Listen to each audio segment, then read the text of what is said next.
Welcome back to this final video of the series on talent development. In the previous videos, we explored early versus late specialization, talent transfer, biological factors, psychological factors, and social factors. This final video ties everything together through one unifying idea captured by Ross Tucker, which he says, unquote, talent is evaluated today with a view to tomorrow, but is based on things that happened yesterday. My interpretation of this is yesterday plus today equals tomorrow. Let's link all the videos together and see how talent development is shaped by the past, the present, and the athlete's environment. So let's talk about video 1, early versus late specialization. In the first video, we looked at early specialization and late, where athletes focus on one sport from a young age. This is for early. While early specialization may seem to create talent fast, research consistently shows risks of higher injury rates, burnout, and reduced long-term motivation, supported by Feely et al. 2015.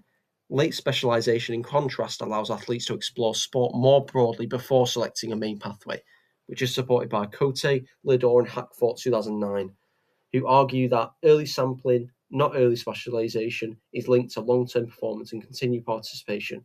Early diversification builds broader movement skills and psychological adaptability. This sets the stage for the next video topic, talent transfer, video 2. In the second video, we explored talent transfer when skills learned in one sport support performance in another. The athlete skills model from Wormhout et al. 2017 backs this up, emphasizing donor sports that contribute to an athlete's long-term capacity. Talent transfer is strongest when athletes sample multiple sports, develop adaptability, build diverse movement skills, and have supportive environments. This means even athletes who specialize later or move from one sport to another can excel because of the skills they developed yesterday. This again links directly to a quote from Tucker, which is, talent today is often the consequence of past experiences in other sports, not natural ability. Linking back to the biological video, the third one, things like physical maturity, growth, and physical development heavily influence early selection. Baker et al. 2009 showed how relative age and birthplace effects give certain young athletes unfair advantages. Many early developers are selected not because they're more talented, but because their biology is ahead at that moment. This is a perfect example of Tucker's quote. Coaches think they're identifying future potential, but often they're just identifying yesterday's physical advantages. In the psychological factors video, number 4, we saw that characteristics such as resilience, coping strategies, motivation, focus, and mindset are not innate traits. They are learned responses shaped by experience. McNeil et al. 2023 demonstrates that athletes' mindset profiles predict both performance and coping effectiveness.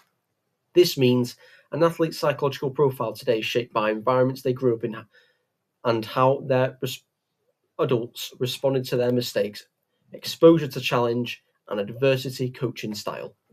Again, linking back to yesterday plus today equals tomorrow. So the most previous video, social factors. In the social factors video, we highlighted how environment, opportunity, and social class influence who even gets the chance to be labeled as, air quotes, talented. Anderson and Bakken 2018 shows that participation is shaped by socioeconomic status, cultural norms, access to facilities, parental support, club fees, availability of transport, social factors influence, early specialization, late specialization, talent transfer opportunities, psychological development. Biological advantages being noticed. This is exactly why the biopsychosocial model from Engel 1981 is essential. Talent is not biological. Talent is not mental. Talent is not environmental. It is all three interacting over time. So the final synthesis, putting all 5 videos together, here's the full picture. Early versus late specialization determines the diversity of early experiences. Talent transfer allows athletes to bring yesterday's skills into new sporting futures. Biological factors shape early selection and perceived potential.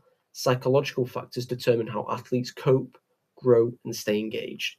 Social factors shape opportunity, access, and long-term engagement. And every one of these connects back to Tucker's quote, Talent today is simply the accumulation of yesterday's experiences and the foundation for tomorrow's performance. Thanks for following every video across this series. The key message is clear. Talent is not found, it is developed. It is built across biology, psychology, social systems, and developmental pathways. Yesterday shapes today, and today shapes tomorrow. Thank you for watching and sticking around for all 6 videos. Goodbye.